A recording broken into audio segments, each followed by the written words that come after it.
A few days ago, Behavior released some stats. It just so happens that a particular stat page has some relevance to the only thing in DBD I'm good at, the pig. First, before we start, a quick introduction to who I am. I am Druss, overall known as DrussNBubba, and I am the pro pig of Dead by Daylight. It is currently proven that I play pig more than anyone else in the world, which includes more than your mum and your dad, with me being third on the DBD Stats leaderboard and playing pig more than the two people above me. And I have been a pig main for 4 years, with around 2,000 hours on her, maybe slightly more. Some of my other achievements are a bit more impressive than just simply grinding the character, such as my 95% win rate out of 100 games during the Made for This For the People Buckle Up meta in 2023, and my most recent 91% win rate without being able to see box auras. I play pig so much that I hold world records for going from Ash 4 to Eerie 1 in one sitting, back when D-pipping existed, and I am that one pig in 10,000 that has actually got a quadruple head pop without using AFK pig techs or any cringe like that. I mention these so that I give off the impression that I know what I'm talking about when it comes to this character, because a lot has been said about these stats, which I don't necessarily agree with, and I would like to throw in my hat. The first thing we will talk about is ambush downs and traps placed. If you take a look at the image presented in front of you, you can clearly see that it reads, ambush attacks 1.1 million roughly, and RBTs used 1.3 million roughly. There are some people that are shocked that there are more RBTs placed than successful ambush attacks, and believe this to be a result of people misusing our beloved character and not going for enough ambushes. Because if you don't give it much thought at all, bigger number over smaller number equals their opinion. Allow me to share through my pig knowledge why these numbers are actually good when given the appropriate context. For starters, RBTs being placed objectively happen every game due to their passive nature. To dumb it down, it is extremely hard to play pig and win without placing fucking traps. You would have to be running either Eerie add-ons to negate the amount of traps placed, or simply suck at downing survivors. It's a passive power and should happen once minimum to a maximum of 6 times every game, unless you're running videotape or you suck at pig. Pressing M2 on a down survivor is the easiest thing to understand in this game, so it is objectively going to be more successful than ambush attacks. If RBTs had 20-minute timers and had a 99% chance of coming off the first box, there would still be more traps placed than successful ambush attacks because of their passive nature. The stigma of being a fun ambushing pig versus a boring trap pig makes no sense due to this reasoning. The reasoning being that even if you down a survivor with a successful ambush, there is still a chance you're going to trap that survivor, meaning that more RBTs placed means more ambush attacks overall, which seems to be have just slept upon. Which is why to me, 1.1 million ambush attacks to 1.3 million RBTs placed is impressive because of how close it came. I suppose some people really expected more ambush hits than M1 hits, despite the power being situational, requiring correct positioning in a loop, blah blah blah. When I say situational, I don't necessarily mean bad.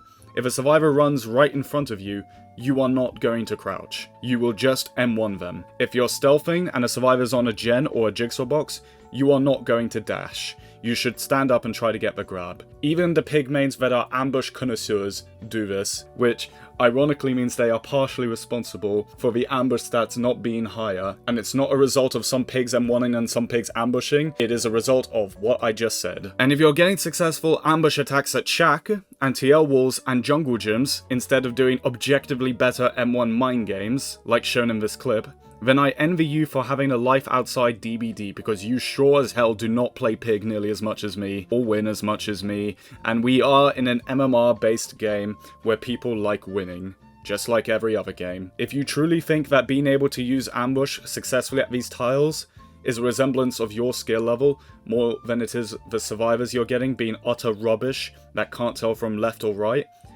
then you can take it up with a good survivor. Best of luck, of course. I would love to be proven wrong. You know where to find me. Thank you. Now that we have established why RBTs placed as higher than ambushes is a matter of obviousness, Let me sum it up. Number 1, RBTs placed are passive and are bound to happen every game objectively because they are activated when a survivor gets downed, which usually happens every killer game if you weren't aware. Number 2, these stats do not display how one plays pig, since traps will be placed regardless of it being an ambush hit, down, or an M1 hit, down. The fact that it's that close to RBTs placed is an achievement in itself. Number 3, the ambush is situational. Again, if the survivor is right in front of you while you're crouching and stealthing, more convenient to M1 in case of sprint burst. If the survivor is about to vault the window in front of you, more convenient to M1 than to start crouching. If the survivor is run in front of you with a pallet nearby, more convenient to M1 than to start crouching.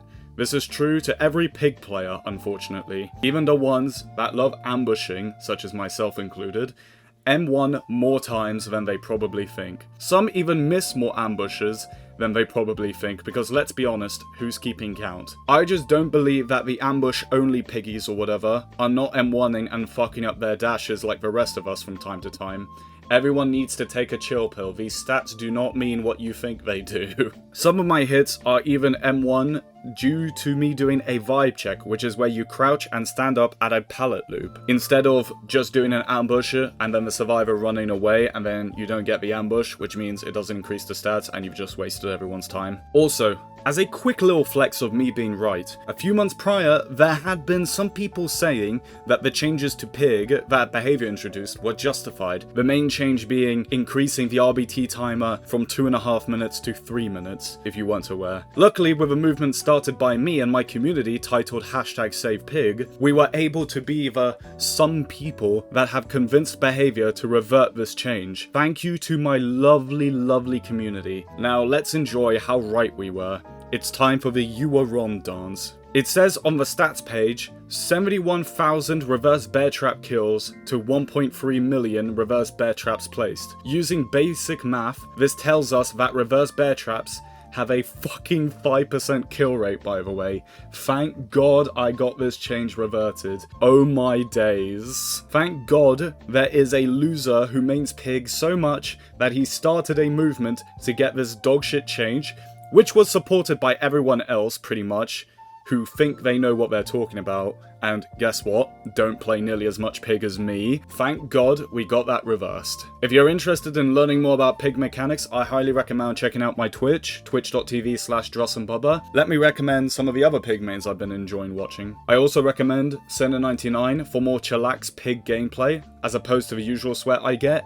And if you're NA, I got you, with Sawdude, the competitive one, and not so Captain Obvious, the Mimi Chill one, if you can't make the UK DrussNBubba schedule, which is currently UK evenings. In terms of the Pig mains that have been a good sport to have a conversation with, number 1, Death Goal Gaming, the wholesome Pig. We have had disagreements regarding Pig in the past, but they play a more wholesome Piggy and they're quite down to earth. Number 2, Nishito CL and Garlic Pops DBD, whose Twitch links I will leave below. They're quite good at the character, and they're small streamers, and they have amazing potential and deserve more clout in my opinion, so feel free to drop them a follow. Kezri is another streamer I recommend. He's pretty good at Pig, and on some days, without a doubt, better than me. Sheraby is another example of a Pig main that doesn't have to be a dick to other people to play the character, just to shove in your face about how much they love playing the way they do. If you're interested, she is a meme piggy, which is quite fun to watch, and she will sometimes do challenges, and just has a chill time in matches whilst talking to chat. And as a final one, just in case you want an extra pig to follow, Milky Moo 027, one of my longtime supporters, used to be my apprentice, and is quite good at the character overall, and chooses to play more wholesome than me, if that's what you're interested in. Now, I do not have time to name all 100 Pig mains, I know, because that would take too much time. We're saving that for January. Okay, bye-bye.